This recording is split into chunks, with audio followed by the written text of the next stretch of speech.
Bismillahirrahmanirrahim. Assalamualaikum warahmatullahi wabarakatuh. Waalaikumsalam Saya warahmatullahi Muhasir, wabarakatuh. penanggung jawab program organisasi penggerak dari Yayasan Pendidikan Alfa Dompu, mitra gotong royong dari Kementerian Pendidikan Ristek Republik Indonesia di bawah gagasan dari programnya Pak Mas Nadiem Makarim, organisasi penggerak di episode Merdeka Belajar keempat. Baik, hari ini saya bersama salah satu guru SDN 26 PK dan alhamdulillah kami disambut dengan baik dari tim COP, dan tadi juga sudah selesai wawancara dengan kepala sekolah, dan hari ini saya akan wawancara dengan salah satu gurunya yang notabene-nya sudah mengikuti kegiatan pelatihan POP yang beberapa bulan yang lalu ya. Tapi sebelumnya kita dengarkan dulu perkenalan singkat dari Pak Guru kita ini. Silakan Pak Guru. Ya, untuk perkenalan pertama saya perkenalkan nama pribadi saya Irwan Rohawana. Irwan ya. Irwan Panggilannya Rohawana. Pak Irwan ya. Pak Irwan ini. Bertugas saya di sekolah ini menjadi guru kelas 6 di SDN 26 PK ini, Pak. Ya. Kemudian awalnya sebelum saya menyampaikan tentang hal-hal yang saya dapatkan dalam kegiatan program organisasi penggerak yang dilaksanakan oleh Yayasan Alfa Dompu. Terlebih dahulu saya mengucapkan selamat datang dulu kepada Bapak Ketua Yayasan Alfa Dompu Terima kasih. di SDN 26 PK ini. Ini merupakan kunjungan yang kedua bagi pribadi Pak Muhasir, Pak Ketua. Nah, ada satu nilai plus yang kami dapatkan di sini. Perbedaan antara program yang dilaksanakan oleh Yayasan Alfa Dompu dengan kegiatan-kegiatan yang dahulu sebelumnya yang pernah kita jalankan. Nah, yang pertama, satu perbedaannya, beliau ini langsung jemput bola, artinya langsung ke lapangan. Belum pernah ada program yang selama ini yang langsung masuk ke SDN 26 PK ini. Pasti pusat kegiatan itu berada di SD-SD yang ada di bawah sana. Oh, gugus ya lewat KKD gitu. Lewat KKD. Implementasinya artinya implementasinya langsung di sekolah itu bisa dikatakan hanya bisa tercapai 50%. Ada yang melaksanakan, ada yang enggak, karena pengawasan langsung ke lapangan itu belum pernah ada sama sekali ketika ada program seperti ini, Pak. Oke, ngomong-ngomong Pak Irawan kemarin mengikuti pelatihan mata pelajaran apa ya? Kemarin saya mengikuti pelatihan tentang pemanfaatan IT dalam pemanfaatan IT yang fokus pada Canva sama Google Form itu ya. Nah, itu seputar saya ingin bertanya gimana Pak implementasi atau penerapannya jadi dalam kelas dengan anak-anak, apakah sesuai dengan hasil pelatihan atau seperti apa Pak kemarin?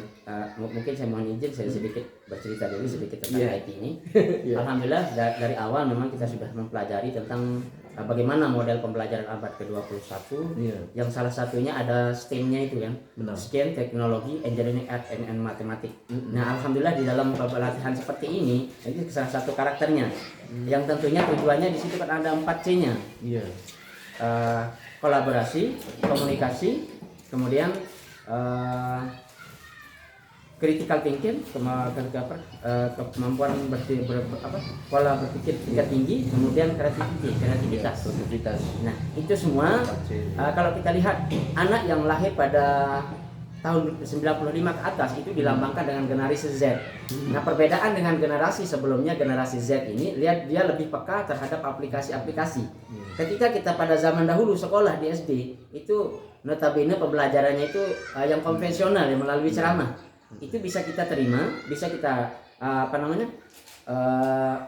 mampu bertahan dari pagi sampai dengan siang. Iya, benar. Berarti sekarang tuh sudah polanya seorang guru tuh mengajar pada kondisi di lapangan yang berpusat pada murid seperti itu ya. Iya. Antara kolaborasi guru dan siswanya. Ketika perbedaannya saya kembalikan lagi generasi Z dengan kita terlebih dahulu. Kalau generasi Z ini apabila kita ceramahi paling cuma 30 menit dia mampu mendengarkan. Selebihnya itu mungkin dia akan berpikir sendiri, akan main-main, tidak akan fokus. Nah, itulah sekarang bedanya generasi Z ini, dia lebih peka terhadap aplikasi seperti yang saya katakan. Ketika awalnya saya sajikan yang awal sebelum diperkenalkan Canva oleh teman-teman di POP Yayasan Alfa Dompu ini, saya awalnya menggunakan PowerPoint yang alhamdulillah kita PPT yang pada saat itu saya perkenalkan menggunakan ini yayasan proyektor. Alhamdulillah hasil pembelajaran dari anak-anak yang pertama dari semangatnya dulu. Saya lihat di sini memang betul-betul anak itu bukan sebagai objek pembelajaran, tapi mereka itu bertindak sebagai subjek yang aktif dalam kegiatan pembelajaran. Kemudian begitu juga di dalam kegiatan yang lain, mohon maaf, bukan hanya masalah IT, tentang model-model pembelajaran, salah satunya problem based learning yang saya ikuti kemarin di PBL ya, sama PBL-nya inquiry itu ya. inquiry learning. Ya. Nah, salah satu PBL yang pernah saya terapkan di sekolah ini, kelebihannya ketika anak itu kita sajikan masalah dari awal, kita berikan mereka kesempatan untuk memecahkan masalah, karena di dalam hasil penelitian para ilmuwan bahwa anak itu dia bukan kertas kosong yang tidak memiliki talent, memiliki pemikiran, tapi dia punya dasar yang harus kita kembangkan. Nah, inilah gunanya salah satu model pembelajaran problem based learning. Ya, pembelajaran berbasis masalah, kita sajikan awal dari masalahnya, akhirnya fokusnya anak itu meningkat. Yang pertama. Kemudian yang kedua, tercapailah pembelajaran PAIKAM yang diharapkan. Pembelajaran aktif, inovatif, kreatif, efektif, menyenangkan dan berbobot. PAIKAM gembrot, gembira dan berbobot. Di situ tercapai apabila pertama kita menggunakan salah satu model pembelajaran abad 21 yang diperkenalkan oleh teman-teman dari tim POP. Kemudian yang kedua, Pak, ini saya potong sedikit, apakah ada dukungan khusus nggak dari kepala sekolah ini, Pak, mengenai kegiatan POP yang diikutsertakan? Alhamdulillah. Apakah hanya memfasilitasi media saja atau ada dukungan lainnya, Pak, selain dari motivasi dan sebagainya itu, Pak? Alhamdulillah, kemarin pertama saya kenalkan dulu di sekolah ini setelah saya mengikuti pelatihan di Dompu, yaitu tentang Google Form dulu. Yang itu langsung saya implementasikan pada kegiatan mid semester. Artinya pada saat itu siswa sudah tidak bawa buku lagi. Iya. Nah, banyak sudah saya simpan di laptop itu Google Form dalam bentuk soal-soal berupa kuisis. Berarti kepala sekolah itu ya, alhamdulillah.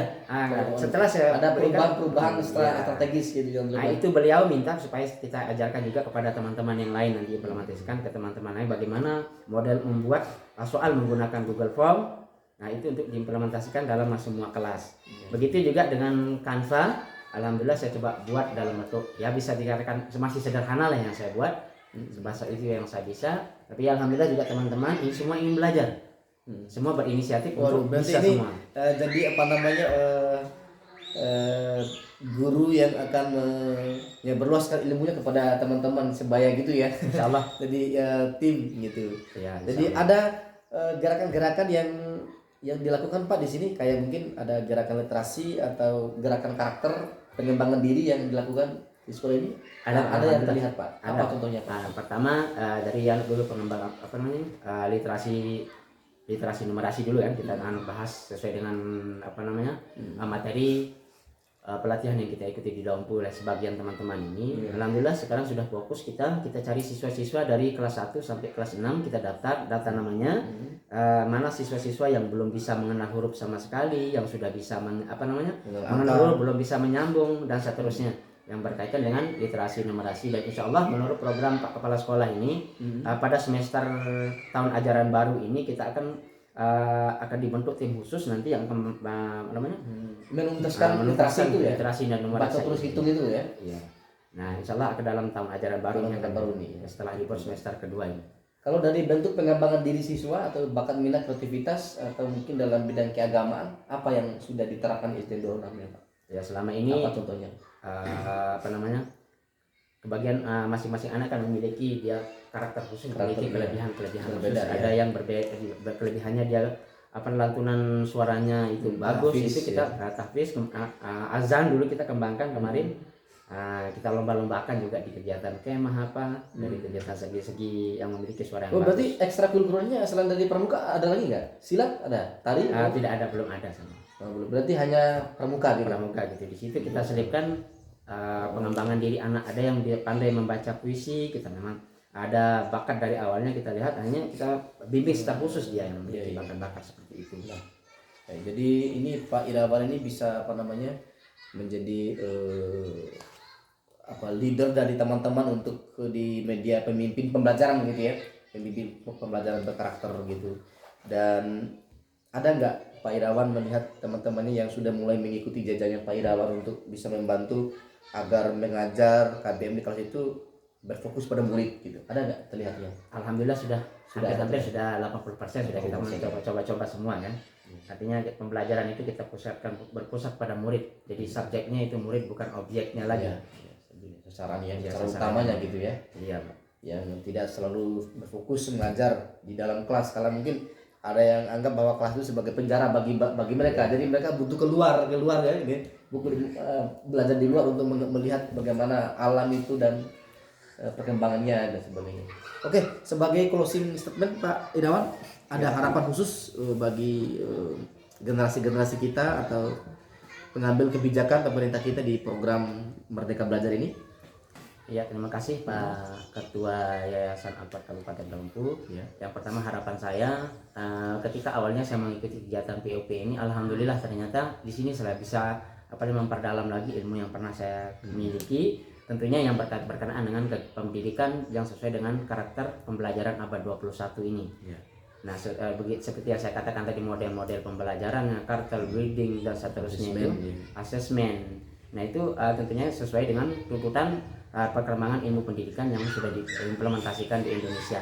Nah, harapan saya ke depannya dari pemangku kebijakan, kalau bisa kegiatan-kegiatan pelatihan-pelatihan yang diadakan ke depannya itu supaya bisa mengikuti langkah dari teman-teman Yayasan Alphard Dompu ini. Jadi aslinya langsung jemput bola, langsung datang ke lapangan. Benar, praktik baiknya, mengecek. Meskipun dalam keadaan geografisnya sangat tidak layak, tidak memungkinkan kendaraan itu bisa masuk ke SDN 26 PK ini, tapi dengan berbesar hati, alhamdulillah mungkin tujuan yang sangat mulia, dan mudah-mudahan itu akan menjadi amal ibadah juga bagi teman-teman yang ada di Yayasan Alphard Kabupaten Dompu. Ya, insya Allah kami hanya perpanjangan tangan dari kementerian Pak, karena ini yang gagas oleh kementerian, dan mudah-mudahan kita itu tidak berakhir di bulan ini, tapi ada evaluasi tersendirilah nanti ya oleh pengambil kebijakan.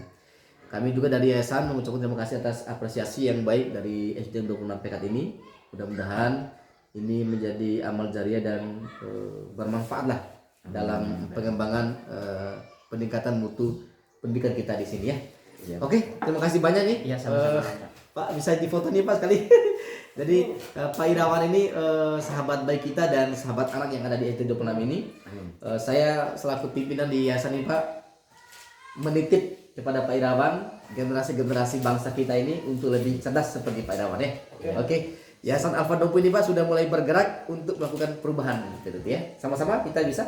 Oke. Yayasan Pendidikan Alphard Dompu, program organisasi penggerak, bergerak untuk melakukan perubahan. Ya. Terima kasih pemirsa semuanya, mudah-mudahan ini bermanfaat. Saya sendiri Muhasir dan teman saya Irwan Rohawana. Ya, mengucapkan terima kasih banyak. Sampai jumpa dan wassalamualaikum warahmatullahi wabarakatuh. Sampai jumpa dan sampai ketemu lagi.